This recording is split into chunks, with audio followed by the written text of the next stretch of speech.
y yo las he titulado las últimas 3 marcas de una generación irreprochable. Las últimas 3 marcas de una generación irreprochable. Y habla de 3 cosas, son 3 puntos que voy a tratar hoy. Habla de que debe ser un buen líder en su hogar, que debe tener madurez espiritual y que debe tener una buena reputación. Fíjense que termina hablando de una persona de buena reputación, de una persona irreprochable, y termina y cierra hablando de una persona que tenga buena reputación. Entonces son los 3 títulos, los 3 puntos, los 3 últimos puntos, las 3 últimas cualidades o características de una generación irreprochable, y es que debe ser un buen líder en su hogar, debe tener madurez espiritual y debe tener buena reputación con los de afuera. Vamos a iniciar entonces con la primera cualidad o característica de una generación, Timoteo, irreprochable. Primero dice que gobierne bien su casa, teniendo a sus hijos sujetos con toda dignidad, dice la versión de las Américas, pues si un hombre no sabe cómo gobernar su propia casa, ¿cómo podrá cuidar de la iglesia de Dios? Entonces, primeramente, fíjate que comienza hablando de estas últimas 3 marcas, diciendo que debe ser un buen líder espiritual. ¿Dónde primero? En su casa. La mayoría de nosotros venimos de trasfondos, de contextos católicos, ¿verdad? La gran mayoría. Y en el catolicismo, como usted sabe, a los sacerdotes se les exige no ser casados. Pero en las Escrituras vemos que el consejo de Dios es todo lo contrario. Se dice que más bien Dios prefiere tener al frente de la iglesia un hombre casado y con hijo que uno soltero, ¿ok? Porque no hay mejor escaparate de la capacidad de un hombre para dirigir que solamente mirar a su familia. Ahora, no estoy diciendo con esto que una persona soltera no puede liderar una iglesia. Por ejemplo, el apóstol Pablo nunca se casó, fue tremendo apóstol y tremendo líder. Pero la preferencia de Dios es que sea una persona de familia quien esté al frente de la iglesia. ¿Por qué? Porque hay muchas dinámicas que suceden dentro del hogar, que suceden también en la iglesia, ¿ok? Pero a una escala mayor. No hay mejor campo de entrenamiento para un líder que su hogar. Ese es el mejor campo de entrenamiento para que Dios lo prepare para dirigir una célula, dirigir una iglesia, dirigir un ministerio.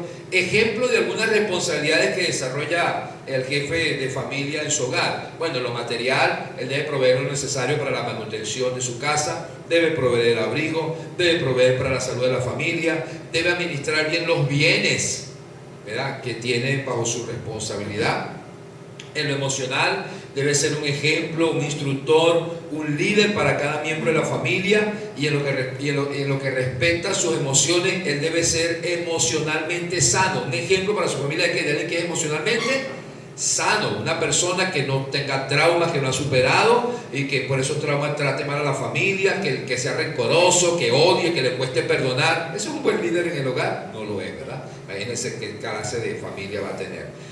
En lo social debe ser una persona protectora, debe ser un instructor en lo que se refiere a las buenas relaciones interpersonales, o sea, que se lleve bien con sus vecinos. Debe ser ejemplo en lo que se refiere a sus relaciones cívicas, o sea, como un miembro de la sociedad, donde trabaja, donde está, que tenga buenas relaciones educativas en la escuela donde están sus hijos, que tenga buenas relaciones deportivas, si sus hijos practican algún deporte, tenga buenas relaciones con las personas allí de su área deportiva, en la política, si se mueve en esa área, en la cultura, etc. Pero también debe ser un ejemplo en lo espiritual, debe ser un modelo de fe, piedad en su conducta y en su acción. O sea, son muchas las dinámicas que un hombre debe ejercitar en su hogar y que lo van a calificar o a capacitar para dirigir una iglesia, para dirigir una célula, para dirigir un ministerio que Dios le quiere encargar en el futuro. En los versículos 4 y 5, ¿verdad?, que dice que gobierne bien su casa, que tenga a sus hijos en sujeción en toda honestidad, pues el que no sabe gobernar su propia casa, ¿cómo cuidará de qué? De la iglesia del Señor. Allí, en estos versículos nada más 4 y 5, encontramos 5 habilidades. ¿Ok? ¿Cuál es el primer punto que estamos hablando? Que sea ¿qué? Un líder espiritual en su hogar. ¿Ok? Acuérdense que estamos, punto número 1, debe ser un buen líder espiritual en su hogar. Y en estos versículos 4 y 5, que habla de eso, que gobierne bien su casa, que tenga a sus hijos en sujeción con toda honestidad, pues el que no sabe gobernar su propia casa, el que no sabe ser un líder espiritual en su propia casa, ¿cómo cuidará la iglesia de Dios o cómo será un líder espiritual en la iglesia de Dios? Entonces, nada más en estos versículos 4 y 5 encontramos 5 habilidades que un hombre, que un líder, que una mujer, que un cristiano o cristiana debe aprender a desarrollar para que quede calificado como un buen líder espiritual, para que Dios pueda usarlo en su obra. Número 1, debe ser capaz de fijar el rumbo. Debe ser capaz de fijar el rumbo. Esa palabra que dice que gobierne bien su casa, esa palabra gobierne o gobernar, ¿sabes? Cuando uno siempre habla, cuando uno escucha gobernar, piensa primero en políticos, presidentes, gobernadores, gente que gobierna, ¿verdad? Acuérdense que en esta época se hablaba en época donde había un imperio, donde había reyes, donde había monarquía. Bueno, esa palabra gobernar viene del griego poegistemi, que significa literalmente estar delante. O sea, el que va primero, el que se pone siempre delante, el que se anticipa, es lo que está diciendo. ¿Por qué? Porque el principal trabajo de un líder espiritual es ir antes de los demás. Es el que siempre marca el rumbo, es el que va adelante, es el que guía, es el que siempre marca el rumbo, el que sabe hacia dónde se va, ¿verdad? La gente lo sigue porque se supone que él ya ha estado allí, ya él sabe a dónde va, ¿ok? Entonces, si usted ve por ejemplo en un barco, el capitán de un barco es el que marca el rumbo, dice vamos a ir a tal puerto, vamos a ir a tal lugar, y está el timonel que es el que lleva, cumple las órdenes del capitán y lleva el barco a donde el capitán dice. Pero ¿quién marca el rumbo? El capitán. Aunque el timonel es el que lo va conduciendo, pero el capitán es el que marca el rumbo, es el que dice vamos a ir a tal lugar, es el que está y sabe cómo llegar a ese lugar. ¿Y cuál es el rumbo que un líder debe seguir? El que le fija a Cristo. La brújula, porque todo navegante para poder llegar a un lugar y fijar un rumbo lo hace a través de una brújula, lo hace a través de un mapa, que con una brújula y un mapa puede marcar la ruta hacia dónde va. Y esa ruta, ese mapa es Cristo, es el Espíritu Santo el que nos guía. Pero si él no es capaz de hacerlo con su propia casa, menos podrá hacerlo con la obra de Dios. Nunca. Fíjense que me dice en el mismo 1 Timoteo capítulo 5 versículo 17, se usa esta misma palabra gobernar. Dice los ancianos que gobiernan bien, esa palabra anciano es líderes, los ancianos que gobiernan bien sean considerados dignos de doble honor, principalmente los que trabajan en la predicación y en la enseñanza, los que gobiernan bien. ¿Okay? Esos que gobiernan bien, ¿verdad? Y que trabajan en la predicación y en la enseñanza son considerados dignos de doble honor. Dice por ahí un refrán que el buen juez comienza por su casa. Porque el buen juez, ¿qué hace? Juzga, pero quiere juzgar a los de afuera cuando su vida, su casa es un desorden. ¿Quién marca el rumbo en tu familia? No me conteste, solo piensa. ¿Quién marca el rumbo en tu familia? Porque a veces cuando el hombre no quiere tomar la batuta, ¿quién termina tomando?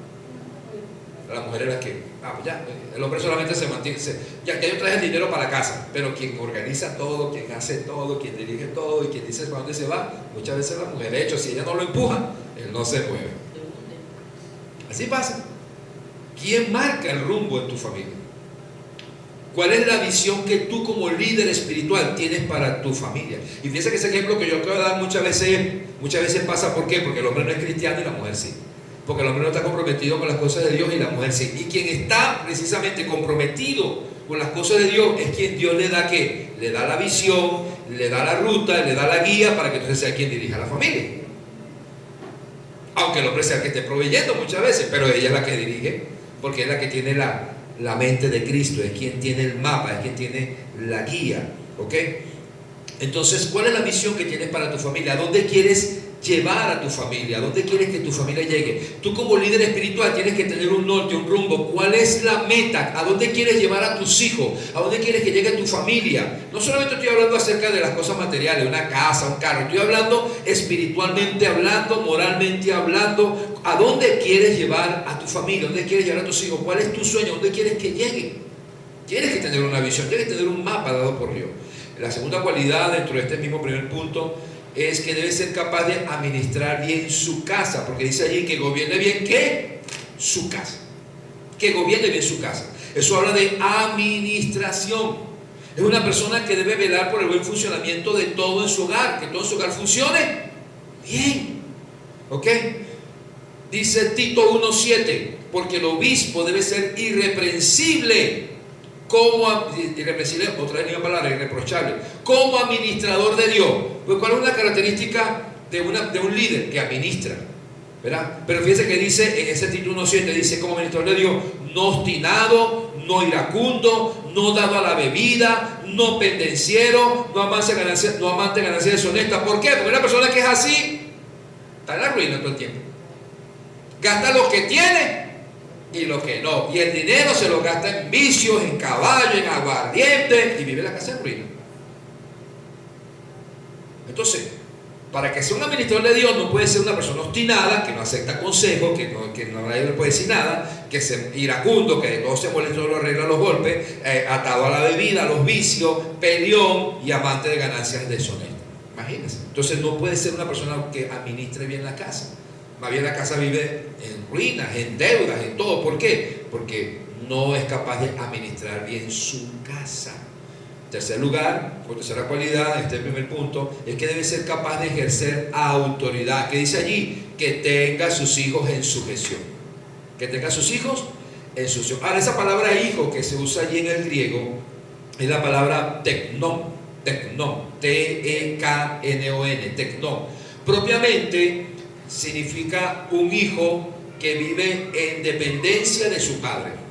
O sea, se supone que está hablando de menores de edad, pero cuando ya tu hijo ya es mayor de edad y ya hizo su vida, que yo no puedes hacer nada, lo que puedes hacer es orar por él, aconsejarlo, estar allí para ayudarlo y esperar que Dios haga la obra en él. Pero está hablando de aquellos que son menores de edad o que aunque sean mayores de edad todavía vivan en tu casa y dependan de ti.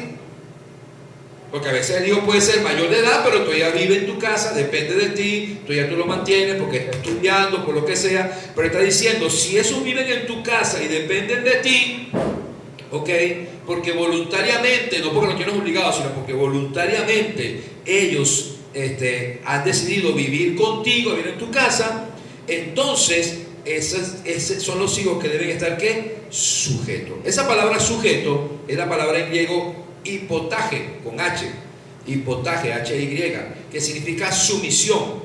Literalmente está diciendo alguien que está bajo la disposición de otra persona, bajo la orden de otra persona.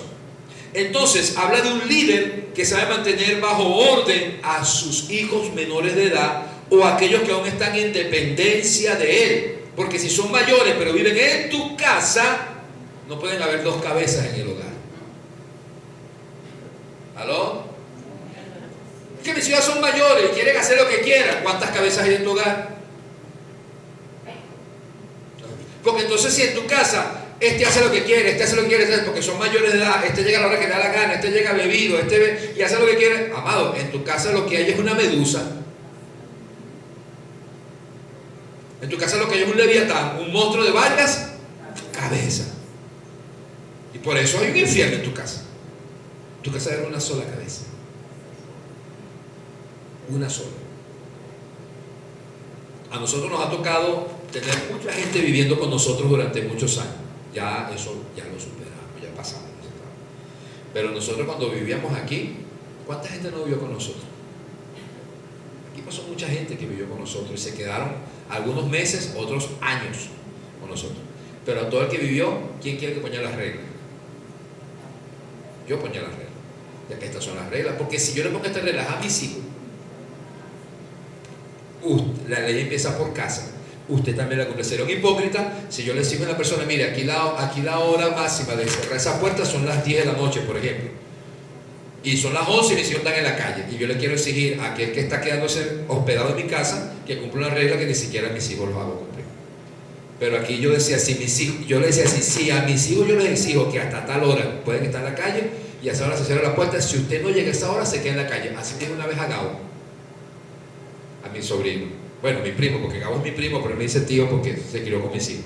Pero una vez le dije a Gabo, que vivieron aquí varios años, yo le dije, mire, si a mis hijos yo a las 10 de la noche yo cierro las puertas y les digo que a esa hora deben estar aquí, si usted después de la noche usted está en la calle, yo le cierro la puerta y usted se queda en la calle. Yo. Así clarito. ¿Por qué? Porque no pueden haber dos cabezas. Entonces, si en tu hogar la gente hace lo que quiere, bueno, porque es que ella es mayor, pastor, pero usted es la cabeza, usted es el que pone las reglas. No pueden llegar los demás y aparte que viven en tu casa quieren hacer. Es que ellos colaboran para la comida, no importa que colaboren para la comida, usted sigue siendo el jefe del hogar. ¿De que no le gusta? Entonces no puedes, si no puedes controlar a los que viven en tu casa, ¿cómo vas a controlar una célula, hermano? ¿Cómo vas a controlar una iglesia? Menos una iglesia. ¿Sí me explico? ¿Cómo Dios te va a poner a cargo de su reino, de las cosas de su reino? Si no eres capaz ni siquiera de poner orden en tu casa. Entonces una persona que pone orden. Esto, si dice, fíjense que dice Tito 1.6. Esto es, Tito 1.6 dice, esto es, si alguno es irreprensible, marido de una sola mujer, que tenga hijos creyentes, no acusados de disolución ni de rebeldía. Dice que tenga hijos creyentes, no acusados de disolución ni de rebeldía. ¿Qué está diciendo? Número uno, que usted como líder espiritual de su casa es el responsable de instruir a sus hijos en los caminos del Señor. De llevar a sus hijos y a sus hijas a que ¿qué? A que crean en Cristo, conozcan a Cristo y puedan crecer en la fe. Usted es responsable de instruir a sus hijos en los caminos del Señor. Pero ¿qué pasa, pastor? Como dije hace rato, si ya son mayores, viven en mi casa, respetan las reglas de la casa. Hay problemas con el micrófono. Respetan las reglas de la casa, pero ellos no quieren nada con la iglesia, ellos no quieren ir, pero ya son mayores de edad, ya respetan la iglesia y decirle, bueno, pero es que ya va. Dice aquí, no acusados de disolución ni de rebeldía. O sea, ¿qué está diciendo? Que aunque usted tenga hijos ya adultos, que por algún motivo, póngase usted, su hija se fue de la casa, a temprana edad, ya sea porque se fue, porque se casó, por lo que sea, pero después de años, Dios no lo quiera, la abandona a su marido y regresa ¿a dónde? A casa con su padre. Su padre lo recibe con los hijos, o sea, los nietos. Bueno, amor, pero él le dice, bueno, amor, puedes venir a vivir otra vez aquí, esta es tu casa, pero aquí estas son las reglas. El domingo vamos para la iglesia. No, mamá, yo no quiero ir para la iglesia. Ok, yo no te puedo obligar, ya tú eres una adulta. Pero en esta casa no se bebe, en esta casa no se hace rumba, en esta casa no se fuma, porque esto es un hogar cristiano. Y no quiero tampoco que me estés llegando borracho, que me estés llegando con problemas. No quiero que te me estés peleando con la vecina, y que la vecina esté escuchando un lío con la vecina, con la broma, porque me estás dejando mal testimonio. ¿Qué? La casa. Me está dejando, por eso dice que sus hijos no sean acusados ni de disilusión ni de rebeldía. O sea, que no te traigan problemas a la casa. Porque si te están trayendo problemas a la casa, que le debe a no sé quién, que se metió una deuda con no sé qué, y llega a la casa, mire que su hija no me ha pagado, mire que su hija me anda buscando al marido, mire que no sé qué, no más que allá se agarró a golpe, que no sé qué, borracho. Imagínese. Dice, mi amor, perdóname, pero yo te di techo, pero no para que me traigas problemas. ¿Sí me estoy explicando? O sea, yo sé que eso no pasa aquí, eso pasa en otras iglesias. Lo que te quiero decir es que el líder de la casa, sea el hombre o sea la mujer, no puede ser una persona, un padre, una madre pusilánime, que no es capaz de poner orden en sus hijos y que permite que ellos hagan lo que saben. No puede. Si no puedes poner orden, si no puedes controlarlo, ¿cómo quieres que Dios más adelante te dé responsabilidad de su reino? Cuarta cualidad, debe ser capaz de ser digno de respeto. Por eso termina diciendo allí, en sujeción dice con toda honestidad. Otra versión dice con toda dignidad. Esto viene del griego cenotes, que propiamente significa solemnidad. ¿A qué se refiere esto? se refiere a una verdadera importancia o dignidad, por consiguiente, veneración por algo que es digno de respeto, admiración personal. ¿Qué está diciendo esto? Que tú como líder espiritual de tu casa, tus hijos deben respetarte. ¿Y por qué te respetan? ¿Porque tú se los impones? No, porque te admiran. ¿Escuchó lo que dije? No te respetan porque si no te respetan, aquí están, queda palo. No es porque tú los obligas a respetarte. Es porque tú te has ganado su respeto, porque te admira. Es un hombre o una mujer que sabe imponer la autoridad en su casa, pero sin perder el respeto de su esposa y de sus hijos. ¿Quieres saber cómo ganarte el respeto de los demás? 4 consejos rapiditos. ¿Cómo me gano el respeto de los demás? Porque el respeto no se exige, se gana. ¿Cómo? Primero, respeta tú. ¿Sí o no? Porque uno cosecha lo que sea. Trata a tus hijos con respeto. O sea que aunque los estés corrigiendo, aunque los estés disciplinando y aunque tengas que decirles cosas fuertes, no tienes por qué faltarles el respeto. Porque yo he escuchado padres que a la hora de corregir a sus hijos pierden los estribos y le dicen a sus hijos, bueno, yo he escuchado padres hasta a sus hijas decirles pi, pu, a sus hijos ma, pi. Imagínese usted. O sea, a la hora entonces de discutir con sus hijos, de corregir a sus hijos porque hicieron algo incorrecto, aunque lo hicieron algo incorrecto, tú tampoco puedes caer en el irrespeto. Tú puedes corregir sin irrespetar. Entonces, tú quieres ganarte el respeto, trátalos con respeto. Así ellos te hayan irrespetado, eso no te da a ti el pie para qué, para que tú caigas en lo mismo. Puedes corregir, pero con respeto. Segundo consejo, cumple tu palabra. Lo que tú digas, cúmplelo, hazlo. Si tú dijiste tal cosa, si tú faltaste a esto, si tú haces esto, lamentablemente te tendrás que irte a la casa, cúmplelo. Porque si no va a que, ya cuántas veces me has dicho. Cumple lo que digas, cumple tu palabra, cumple lo que prometes. Número 3, tercer consejo, demuestra con hechos que sabes lo que haces y que tienes la razón. ¿Pero por qué? Porque sí, pues yo tengo la razón y punto.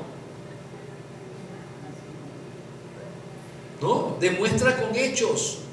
Demuestra a tus hijos con hechos que tú sabes lo que haces y que tienes la razón. Demuéstralo. Que ellos entiendan, oye, sí, tienes razón, yo sí que está. Y cuarto consejo, si te equivocas, porque no somos perfectos, cuando te equivoques, reconócelo y pide perdón. Mire, eso no te aminora delante de tus hijos. Eso hace que tus hijos te respeten más. Dice, oye, mi papá y mi mamá no es que son perfectos, pero cuando se han equivocado, lo han reconocido y nos han pedido perdón. Y eso es una enseñanza para los hijos. Que yo diga, mire, mi papá se ha equivocado, pero lo ha reconocido y hasta nos ha pedido perdón. Son 4 consejos para que te ganes el respeto de los demás y principalmente los de tu casa, los de tu familia. La quinta cualidad es que debes ser capaz de proveer cuidado, porque dice el versículo 5, pues si un hombre no sabe cómo gobernar su propia casa, ¿cómo podrá cuidar de la iglesia de Dios? ¿Ok? Entonces, esa palabra cuidar viene del griego epimeleomai. Y curiosamente es una palabra que aparece solamente 2 veces en todo el Nuevo Testamento. Aparece aquí y aparece en el relato del buen samaritano en Lucas capítulo 10, versículo 34 al 35. Cuando se acuerda aquel hombre que fue golpeado y pasó el sacerdote, pasó el otro y lo vieron y siguieron de largo, un samaritano se acercó, lo tomó, sanó sus heridas, lo montó en la cabalgadura, lo llevó, ¿verdad? Lo llevó al mesón y dice, y cuidó de él. Y después al otro día cuando se tuvo que ir, sacó dinero y le pagó al dueño del mesón, de la posada, y le dijo, cuídamelo hasta que yo regrese, y lo que gastes de más yo te lo pago. Entonces esa palabra aparece aquí y aparece en este relato donde dice cuídame. O sea que primero él cuidó y segundo él pagó para que otro continuara cuidándolo. Y eso es lo que está hablando. Tú debes ser capaz de proveer cuidado. de ser alguien que tú cuidas, que tú proteges a tu familia, que puedes cuidarla, puedes protegerla. Dice que esa palabra en griego significa alguien que es capaz de cuidar de una persona o de una cosa que está bajo tu responsabilidad. Entonces, está hablando acerca de la capacidad que tú tienes de cuidar y de invertir muchas veces, porque a veces cuando tú no puedes, tú puedes hacer, puedes cuidar. Por ejemplo, mira, yo no puedo ir, pero puedo hacer que alguien vaya por mí, o puedo pagar para que alguien lo haga. ¿Sí me explico? En el caso, por ejemplo, de un líder espiritual, vamos a hablar en sentido contrario. Vamos a hablar de un líder espiritual que ya es un hombre, ya es una mujer, y sus padres son los que necesitan ahora cuidado, porque sus padres están enfermos y ahora son los que necesitan cuidado. Entonces de repente el líder dice, bueno, mira, yo puedo cuidar a mi papá, a mi mamá tal día, pero... Y después dice, mira, ahorita no puedo por el trabajo y eso, pero yo puedo pagar para que alguien me lo cuide. O sea, es alguien que está pendiente de ¿qué? De cuidar a aquellos que están bajo su responsabilidad. Amén. Entonces, esto en cuanto a la primera marca o característica de estas tres últimas, que debe ser un líder ¿qué? Espiritual, un buen espiritual en su casa, porque si no cuida su propia casa, si es alguien que no tiene estas 5 cualidades, que es capaz de fijar el rumbo, que administra bien su casa, que ejerce autoridad sobre sus hijos y que es alguien que es digno de respeto, que lo admiran y que es capaz de proveer cuidado, ¿cómo va a cuidar la iglesia? O sea, lo que no es capaz de hacer en su casa, ¿cómo lo va a hacer con las cosas de Dios? ¿Cómo puede? Imagínense. O sea que en tu casa es el mejor entrenamiento para calificarte si puedes o no puedes encargarte de las cosas del reino. ¿Se está evaluando usted mismo allí? Evalúese. Yo no puedo, usted mismo evalúese. Número 2, segunda cualidad. Dijimos primero de ser un buen líder espiritual en su casa. Segundo, debe tener madurez espiritual. Dice el versículo 6, que no sea un neófito. Un neófito. ¿Ok? Que no sea un neófito, no sea que envaneciéndose caiga en la condenación del diablo. Dice otra versión, que no sea un recién convertido. Un neófito es un nuevo, así le dicen a uno de la Fuerza Armada. Mira, neófito es nuevo. Un recién convertido, no sea que se envanezca y caiga en la condenación en que cayó el diablo, dice otra versión. Esta palabra neófito es una palabra que se escribe en griego neófutos o neósputos. Ahora, esa palabra habla acerca de un árbol. Cuando usted planta una semilla y crece una mata, y esa mata está muy jovencita para dar fruto, o aunque empiece a dar los primeros frutos, esos primeros frutos no son muy buenos porque todavía no está en capacidad, hay que esperar ya la segunda cosecha. Está hablando de alguien que está empezando, que está recién. Indudablemente que es normal, es normal. Sería incoherente que una persona que está recién convertida, que no tiene ni 6 meses, yo con el Señor, lo pongamos a liderizar. ¿Verdad que no? Está muy nuevo. Usted no puede poner al frente de nada, ni de la iglesia, ni de una empresa, ni de alguien que está nuevo. No puede. Tiene que tener experiencia, tiene que agarrar experiencia. Incluso cuando una persona llega con un título universitario, busca trabajo, por más que el título diga lo que sea, estudió lo que sea, ¿qué le falta? Experiencia. No lo puede poner, bueno, es que yo me gradué de cirujano, yo una vez era el encargado del departamento de cirugía. No puede, ¿verdad? Está allí y está alguien encargado y estás allí como ayudante todavía. A veces estás ni siquiera puesto ahí a operar, sino nada más estás ahí para observar y para pasarle los implementos allí al jefe de cirugía. Entonces, eso es lógico. Claro, no podemos poner a alguien que no tenga madurez espiritual. Ahora, el problema es cuando pasa el tiempo y pasa el tiempo y pasa el tiempo y todavía sigue siendo inmaduro espiritual. Ese es el problema. Eso lo encontramos en Hebreos 5:12, cuando dice, porque debiendo ser ya maestros por causa del tiempo, tenéis necesidad de que se os vuelva a enseñar cuáles son los primeros rudimentos de la palabra de Dios, y habéis llegado a ser tales que tenéis necesidad de leche y no de alimento sólido. 1 Corintios 3:2, Pablo dice, os di a beber leche y no alimento sólido, porque todavía no podías recibirlo. Y en verdad, ni aún puedes. 1 Corintios 14:20. Hermanos, no seáis niños en la manera de pensar, más bien sed niños en la malicia, o sea, en la inocencia. Pero dice, pero en la manera de pensar, sed maduros. 1 Pedro capítulo 2, versículo 2 dice, desead como niños recién nacidos la leche pura de la palabra, para que por ella crezcáis para salvación. ¿Qué hace que una persona crezca? La palabra pura.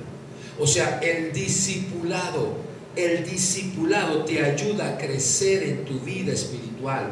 Pero hay gente que no crece. ¿Saben por qué? Porque no les gusta discipularse. Ay, no, eso no es para mí. Eso de escuela, eso de... Ya yo fui al encuentro, ahora tengo que hacer capacitación de destino, después tengo que hacer escuela para maestros, después tengo que hacer escuela... No, yo no quiero nada de eso. Yo recuerdo que aquí un muchacho con tremendo potencial, ya profesional, o estaba ya por hacer profesional, familiar de uno de los líderes de la iglesia, el momento fue el encuentro, todo lo demás, y estaba ya en capacitación de destino, y resulta que abandona cuando entiende que lo que estaba haciendo era para que fuera líder de célula. Cuando entendió eso, ¿qué voy a tener cuando me voy a ser líder de célula? Dejó la escuela. No quería esa responsabilidad. Entonces, Pedro dice, deseen como niños recién nacidos la leche espiritual no adulterada, para que por ella puedan crecer para la salvación. O sea, el discipulado te ayuda ¿a qué? A crecer. Te ayuda a aprender para que puedas prepararte, para que puedas tú poder cumplir con mayores responsabilidades. ¿Sí o no? Una persona que quiere cumplir con mayores responsabilidades, ¿qué debe ser? Debe prepararse, debe crecer. Ahora, fíjense bien, la madurez espiritual, sin embargo, aunque tú puedas discipularte, aunque tú puedas aprender y aunque puedas crecer en conocimiento, la madurez espiritual no se mide solamente por allí, porque la madurez espiritual viene de una vida totalmente rendida al Espíritu Santo. ¿Qué es una persona madura? Una persona que ha rendido toda su vida en obediencia a Dios.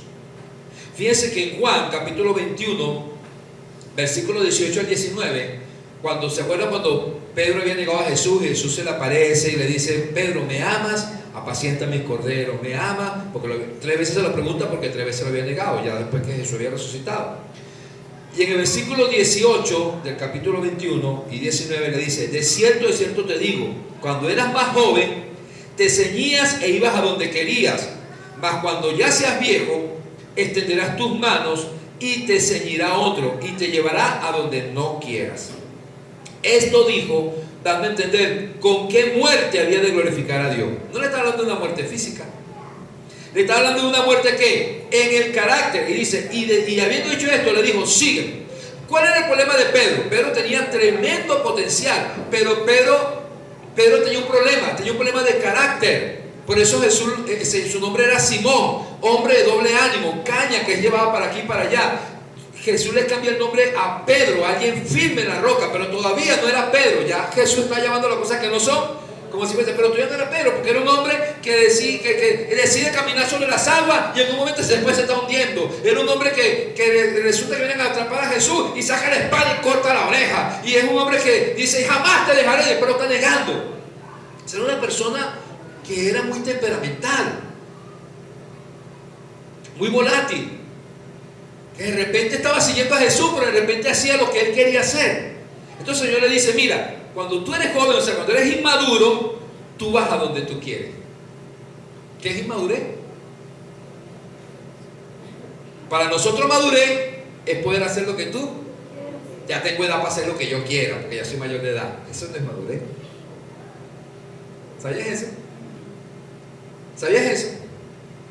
Una persona ya mayor de edad, ya tengo 18, tengo 20, tengo título universitario, tengo trabajo, ya soy maduro, puedo ir donde yo quiera, puedo comprar lo que yo quiera, puedo hacer lo que yo quiera. Cásate y verás. Cuando te casas ya no puedes gastar lo que tú quieras, ya no puedes ir donde tú quieras, ni puedes hacer lo que tú quieras, porque tienes responsabilidades. ¿Y qué te hace madurar? Las responsabilidades. Y la responsabilidad te lleva a que más bien ya no puedes hacer lo que tú quieras. O sea que el inmaduro hace lo que quiere, El maduro no hace lo que quiere porque está sujeto a responsabilidad. ¿Aló?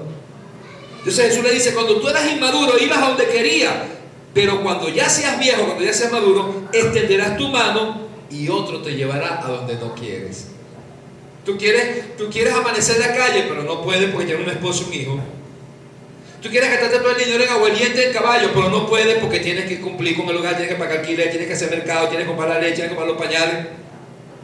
Pero hay hombres que lo hacen, son inmaduros.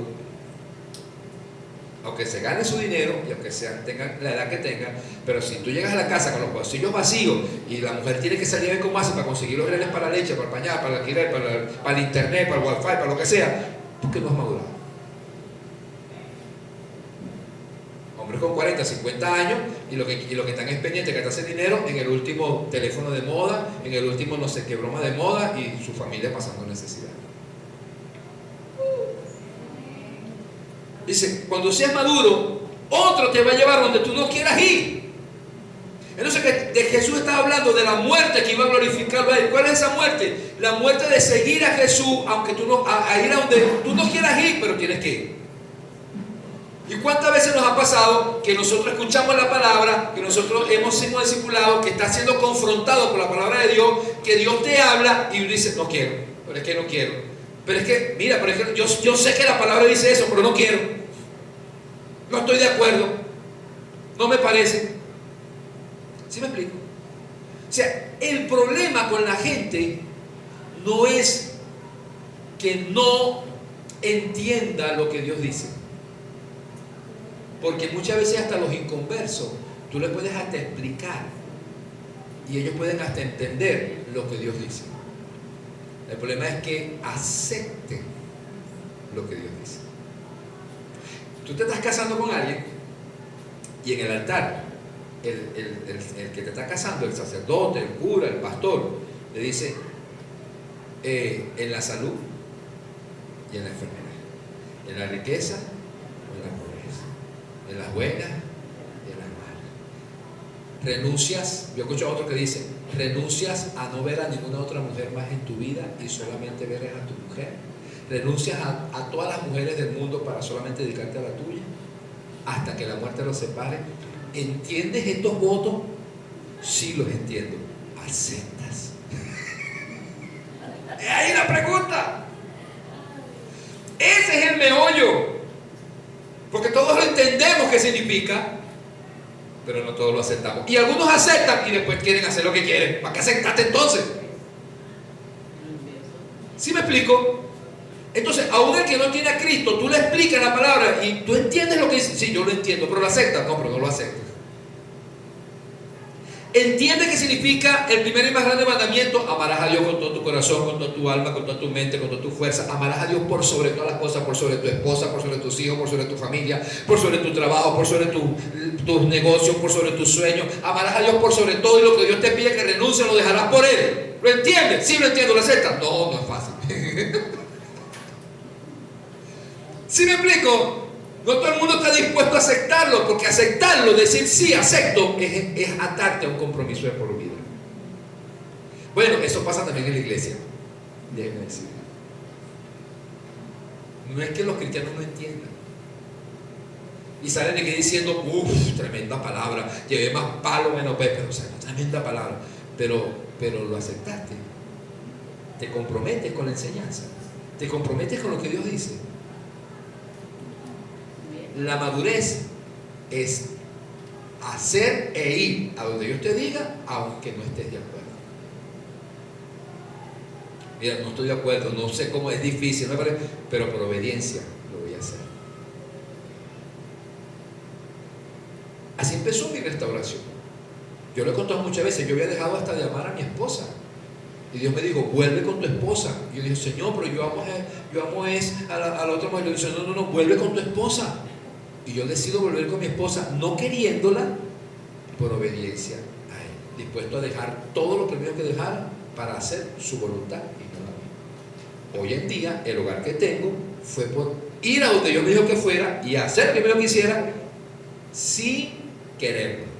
Y le voy a decir una cosa, y estaba yo empezando otra vez en el Señor. Eso fue determinante. Hay gente que se convierte y el mismo día deja todo lo que Dios le agrada para seguir a Cristo. Y hay gente que pasa, hermano, años y años y años y todavía Dios sigue tratando conmigo. Hermano, no es que no entiendas, es que no aceptas. La madurez espiritual es eso, hermano. Dios espera la madurez espiritual, no solo de los líderes, no solo de los pastores, de todos sus hijos. Porque yo pregunto, ¿tú esperas madurez espiritual? O sea, ¿tú esperas que todos tus hijos crezcan o que solo unos crezcan y otros no? ¿Qué pasa si un hijo pasa 1 año, 2 años, 3 años, 4 años, 5 años y todavía no camina, no habla bien? Está enfermo. ¿Y si no lo has llevado al médico todavía?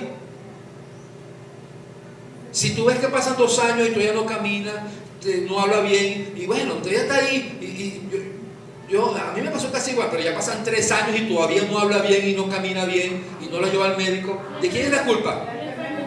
Él. ¿Sí o no?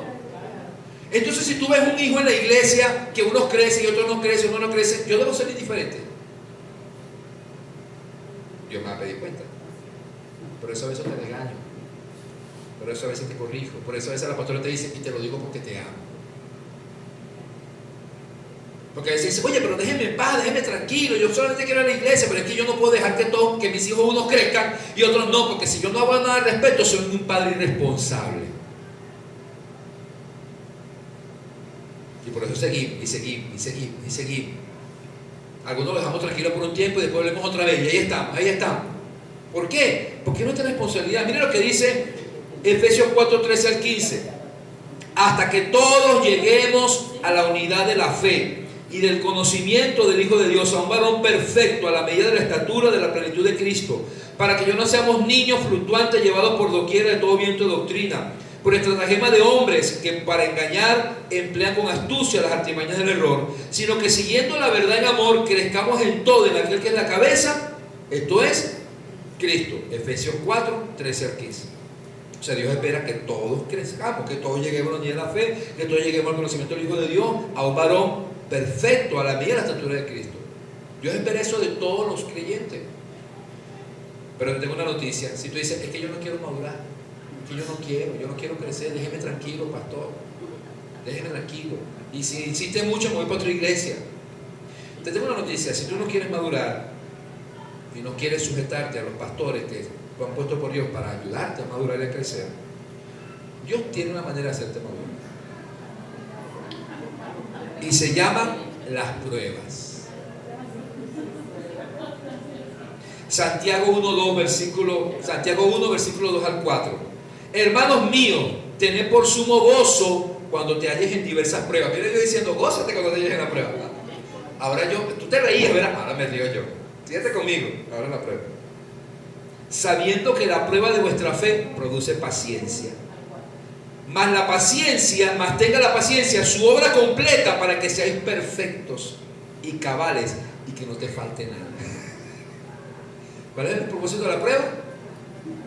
Que no te falte nada, que llegues a ser perfecto. Primera de Pedro capítulo 1, versículo 3 al 7. Bendito el Dios y Padre de nuestro Señor Jesucristo, que según su grande misericordia nos hizo nacer para una esperanza viva, por la resurrección de Jesucristo de los muertos, para una herencia incorruptible, incontaminada e inaccesible. Hasta ahí estamos bien. ¿Para qué nos hizo renacer? ¿Para que seamos qué? ¿Para qué nos dio vida nueva? Para que seamos seamos una nueva generación, una herencia incorruptible, incontaminada, inaccesible, reservada en los cielos para nosotros. Todos queremos ir para allá. Que somos guardados por medio de ¿qué? Del poder de Dios mediante la fe. Ahí estamos bien. Para alcanzar ¿qué? La salvación. Pero miren lo que dice el versículo siguiente. Que está preparada para ser manifestada en el tiempo postrero, en lo cual vosotros os alegráis. Si yo me alegro, soy salvo, me voy con Cristo, me voy con Él. A ver, sí, listo, por la fe eres salvo, listo, alégrate. Dice, aunque ahora, por un poquito de tiempo, si es necesario, tengáis que ser afligidos en diversas pruebas, para que sometida a prueba vuestra fe, mucho más preciosa que el oro, el cual aunque perecedero, se prueba con fuego, y así esta fe se hallada en alabanza, gloria y honra cuando se ha manifestado Jesucristo. Tu fe tiene que ser perfeccionada y purificada. Y 1 Pedro 5:10 dice: mas el Dios de toda gracia, que nos llamó a su gloria eterna en Jesucristo, después que hayáis padecido un poco de tiempo, Él mismo te perfeccione, te afirme, te fortalezca y te establezca. Gloria a Dios, aleluya. ¿No quieres crecer? Bien. Señor, te lo entrego.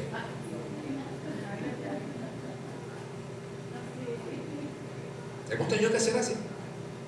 Y vienen las pruebas. Las pruebas no son para destruirte. Las pruebas son para perfeccionarte, para madurarte y para llevarte a crecer en las áreas en las que tú te resistes a crecer. ¿Por qué algunos no maduran? Número uno, porque persisten en tener una mentalidad secular. Todo lo que hacen está de acuerdo en los pensamientos del mundo, no los pensamientos del reino de Dios.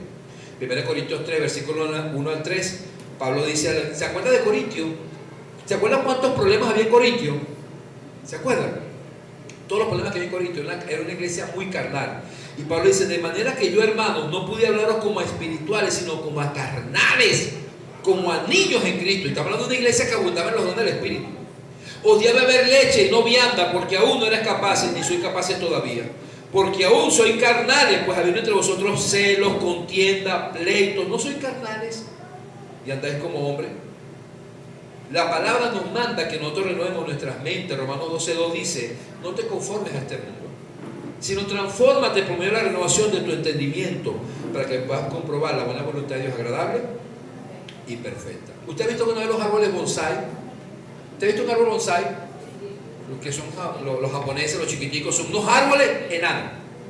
¿Sabe que eso no es natural, no? Eso es una técnica que ellos van haciendo y los meten en una maceta para que ellos no echen raíces. O sea, los sacan, los trasplantan en una maceta y tienen una técnica por lado para que ellos vayan siendo unos árboles enanos. Son muy lindos, son muy hermosos, pero enanos. En estos días mi esposa y yo estábamos en una película y esa persona, yo no recuerdo bien la película, ¿no te acuerdas? Se paró frente a un árbol y el árbol era desde aquella pared, el tronco, era desde aquella pared hasta la última de la pared, era el tronco. Desde allá hasta allá, o sea que necesitaba como 20 personas, no, yo creo como 40 personas agarrar la mano para poder. Eso se le llama el árbol de la vida, de hecho, porque es grande. Es grande. Y hay un árbol que se llama segoya, que es grandísimo. Cuando tú ves ese árbol, tú dices, wow, o sea, tú te asombras del tamaño y tú dices, y así serán las raíces. ¿Sí o no? Entonces hay gente que uno lo ve y dice, qué lindo se ve ese hermano, qué linda. Pero no ha crecido nada, son unos bonsai, unos enanos. Pero qué lindos son lindos, besan a todo el mundo, abrazan a todo el mundo, son chéveres. Pero ¿cómo quiere verte Dios? ¡Wow! ¿Cómo has crecido? ¿Qué raíces tan profundas? Pero si no quiere echar raíces, ya saben. ¿Por qué la gente no madura? En segundo lugar, porque son desobedientes, listo, como yo hace rato, no aceptan, lo saben pero no aceptan. Ellos saben lo que Dios dice, pero no aceptan, no lo quieren hacer. Nada, no quieren hacerlo. ¿Ok? No quieren hacerlo. Y como dije hace rato en la parte de Hebreos 5, 11 al 14, que dice que deben ya ser maestro, ¿ya? Después de tanto tiempo, dice el versículo 14, dice, y todo aquel que participa de la leche es inexperto en la palabra de justicia, porque es niño. Pero el elemento sólido, dice el versículo 14, el elemento sólido es para los que han alcanzado madurez, para los que por el uso, otra versión dice por la práctica, tiene los sentidos ejercitados en el discernimiento del bien y del mal. ¿Qué te lleva a crecer? La práctica. Poner en práctica todo lo que aprendes. ¿Aprendiste esto? Ponlo en práctica. ¿Aprendiste esto? Ponlo en práctica. La práctica te lleva a la perfección. Pero si lo que haces es, mira, aquí tengo, mira la caja que tengo de todos los cuadernos, de todas las enseñanzas de mi pastor durante todos estos años. ¿Y cuánto has aplicado de eso que está ahí mismo? Esa es la pregunta. ¿Aló? Si una persona nunca crece en el Señor, la pregunta es, ¿realmente está en la fe? Mira, hablando de la iglesia de Corintio, ya en la segunda carta, que para nosotros es la segunda carta, pero escúcheme, de acuerdo a la historia, Ya era la cuarta carta que Pablo mandaba, porque ya Pablo ya no hallaba qué hacer con ellos, estaba obstinado ya de la carnalidad que había en ellos y de que se mofaban, se sentían orgullosos de su carnalidad. Y Pablo le dice en 2 Corintios 13:5, le dice: examínense ustedes mismos si realmente están en la fe, pruébense ustedes mismos, o no os conocéis vosotros mismos que Jesucristo está en vosotros, a menos que estéis reprobados. O sea, Pablo termina diciéndole: ¿están ustedes realmente en la fe? Porque yo como que ya estoy dudando que ustedes sean cristianos. O sea, porque una persona que pasan años y años y años y hermano no quiere cambiar y no quiere cambiar, sigue lo mismo, la pregunta que uno termina haciéndose es: ¿no será que tú lo que necesitas es convertirte? ¿Aló? Yo creo que aquí yo estoy tratando con un inconverso de hace años y no me he dado cuenta. Como uno que está convencido, pero no convertido. Analicemos eso. ¿Qué pasa si una persona inmadura es puesta en el liderazgo? Por eso dice allí en la segunda parte: no sea que envaneciéndose caiga en la condenación del diablo. Esa palabra envaneciéndose es la palabra llenarse la cabeza de humo, o sea, orgullo. ¿Y cuáles son los riesgos? Primero, la caída. La caída está asegurada por una persona orgullosa, porque una persona no quiere cambiar. ¿Por qué? Orgullo. No le gusta que le digan lo que tiene que hacer. Dice Proverbios 16:18: antes del quebrantamiento es la soberbia, y antes de la caída la altivez de espíritu. Y fíjese cuál es el mejor ejemplo de eso. Ahí lo dice: no sea que envaneciéndose caiga en la condenación del diablo. ¿Quién fue el primer orgulloso? Satanás. Dice Isaías 14:12-15: ¿cómo caíste del cielo, oh lucero, hijo de la mañana? Cortado fuiste por tierra, tú que debilitabas las naciones. Tú que decías en tu corazón: subiré al cielo en lo alto, junto a las estrellas de Dios levantaré mi trono, y en el monte del testimonio me sentaré a los lados del norte. Sobre las alturas de las nubes subiré y seré semejante al Altísimo. Mas tú derribado eres hasta el sol, a los lados de la vida. Entonces, el orgullo fue lo que cayó Satanás y fue derribado. ¿Cuál es el segundo peligro? La contradicción. ¿Por qué la contradicción? Porque no tiene lógica poner un orgulloso al frente de algo cuando el evangelio de la gracia derrumba el orgullo. El evangelio de la gracia es más bien entender que tú tienes que aceptar que no eres nadie delante de Dios y que sin Dios no eres nada. Ahí les dejo el versículo, por cuestiones de tiempo que ya se me fue. Romanos 3, versículo 19 al 28. Anótelo. Romanos 3, 19 al 28. Para que no caiga en la condenación del diablo. Mateo 25, 41. Anótelo. Para que no caiga en la condenación. ¿Cuál es la condenación del diablo? El infierno. Mateo 25, 41. Ahora, el nivel espiritual tuyo va a depender de la iglesia donde estés. Si tú estás en una iglesia que no te ha dado las herramientas para crecer, ya la culpa no es tuya, sino de tu pastor. Pero si estás en una iglesia donde tu pastor y la iglesia y la visión te ha dado las herramientas para crecer y no has crecido, ya ese es tu problema. ¿Ok? Y la última cualidad, con esta cerramos, es que debes tener buena reputación. Termina diciendo el versículo 7: también es necesario que tengan buen testimonio los de afuera, para que no caigan en descrédito y lazo del diablo. Dice Tito 3:8: palabra fiel es esta, y en estas cosas quiero que insistas con firmeza, para que los que creen en Dios procuren ocuparse en buenas obras. Estas cosas son buenas y útiles a los hombres. Una persona madura e irreprochable debe tener una buena reputación, no solamente de ser buen líder en su casa, no solamente de ser una persona que tenga madurez espiritual, sino debe mostrarlo ¿dónde? Hacia su comunidad, hacia su vecino. Debe tener una buena reputación delante de tu vecino, delante de tu comunidad, delante de los demás. Y esto es para todos los cristianos, no solamente para los pastores y líderes. Filipenses 2:15 dice: para que seáis irreprensibles y sencillos hijos de Dios. No dice el líder ni pastores, hijos de Dios, sin mancha en medio de una generación maligna y perversa, en medio de la cual resplandecéis como luminares en el mundo. Primera de Pedro 2:12 dice: manteniendo vuestra buena manera de vivir entre los gentiles, para que los que murmuran de vosotros como de malhechores glorifiquen a Dios el día de la visitación, al considerar vuestras buenas obras. ¿Y por qué? Porque termina siendo el versículo: para que no caigas en descrédito y en lazo del diablo. La palabra descrédito es una palabra en griego que significa reproche, injuria, un insulto cuyo propósito es dañar, deshonrar la reputación de alguien. En pocas palabras, cuando tú das un mal testimonio a la comunidad, ¿sabes qué te viene diciendo? Tú ni que eres cristiano. ¿A qué iglesia asistes tú? ¿Quién es tu pastor?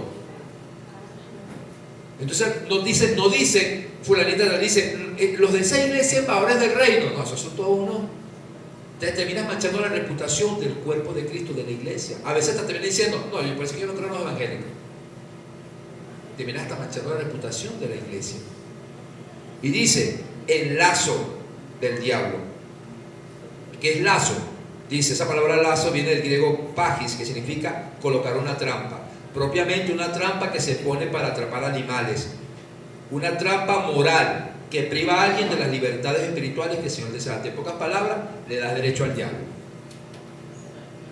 para que ate tu vida y para que comience a robar, matar. Pregunto,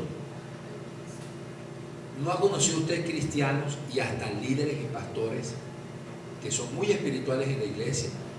Aparentemente, algunos espirituales en su casa, porque otros no, pero aún así son malos vecinos. Y hacen su broma y ponen la corneta, a todo volumen y afuera, y no le importa si el vecino al frente no puede y viene y dice, oye, vecino, por favor, bájale un poquito. Yo tengo vecinos que ponen su música a todo volumen y ponen su salsa y su broma y a veces ni lo dejan dormir a uno, pero yo no voy a agarrar y voy a hacer lo mismo. Ah, bueno, guerra de miniteca. Voy a agarrar también las mías, las voy a poner afuera con música cristiana y ahí una guerra de miniteca. Bueno, qué mal testimonio es. No sé si me explico. O no voy a ser un vecino que voy a estar peleando con los vecinos y voy a estar cayéndome a discusiones con los vecinos por cualquier cosa. Ni tampoco voy a ser alguien, ¿verdad?, que voy a llegar y voy a pedir fiado en la bodega, en la panadería, a pedir en la carnicería y me voy a estar escondiendo después porque no pago, ahí donde yo vivo. Y soy cristiano. ¿Aló? Y en la iglesia ayuno, oro y hablo en lengua y salto y brinco. Y aquel dice, no, pero ese que es evangélico, ese pide prestado y no paga. Ese que es evangélico me hizo un trabajo y me lo hizo mal. Me hizo un mal trabajo aquí de herrería, me hizo un mal trabajo de refrigeración, me hizo un mal trabajo aquí, me hizo un mal trabajo. Ese que es evangélico, inclusive que dice que es pastor, ese me hizo un chanchullo, me dejó mal, me quedó mal. Ese que es evangélico en el trabajo es el que llega todos los días tarde. Y en las horas que tiene que producir, está leyendo la Biblia, porque está en comunión con Dios en horas de trabajo. Mire, aquí puedo decir muchas cosas que yo he escuchado. Pero si usted no tiene buen testimonio, si usted no es luz en el mundo, ¿cómo puede Dios confiar en cosas? Estemos en nuestros pies. Necesitamos ser buenos líderes espirituales en nuestras casas. Necesitamos madurez espiritual. Y si no quiere madurar, ya sabe cómo Dios lo hace madurar. Y nosotros los pastores que decimos, Señor, si Pablo terminó diciendo, mire, usted como que son carnales, usted como que no se han ni arrepentido. A uno dijo, lo entrego a Satanás. Nosotros decimos, lo entregamos a ti, Señor. ¿Ya? Porque no quiere. El Señor no tiene su manera de hacernos crecer y madurar. Porque Él quiere que todos sus hijos crezcan. Pero en tercer lugar, procure buena reputación entre sus vecinos. Sea buen vecino. Si pide prestado, pague. No quede, si se compromete con un trabajo, hágalo. Si se compromete a llegar a un sitio, llegue temprano, no llegue siempre tarde. Sea el mejor trabajador, sea el mejor estudiante en su universidad. No sea ese cristiano que aquí está danzando, que aquí está tocando, que es líder de la célula, pero tiene 3, 4 materias raspadas. Y el profesor dice, y este es líder en la iglesia, pero aquí en el liceo ese es el peor de los estudiantes, el más bochinchero, el que no le hace caso a ningún profesor. Buen testimonio. Que el Señor nos ayude. Dios quiere llevarnos a la madurez y a crecer. Incline su rostro.